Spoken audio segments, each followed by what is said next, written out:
Kalau kita tinggal solat banyak sekali, kita nak qada, dak ingat banyak kali, berapa kali, nak buat kan ni?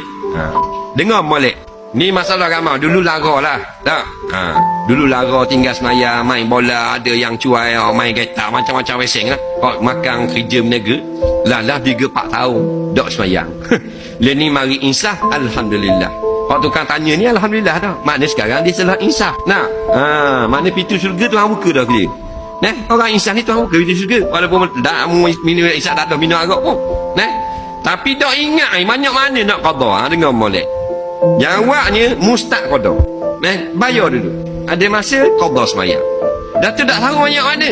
Tak tahu banyak mana apabila sampai pada masa yang kita sudah lebih daripada hak yang kita tinggal, insya-Allah nanti ada satu perasaan dalam hati sudah lebih. Dah tak berasa pun memang budak qada lagi. Baru tanya.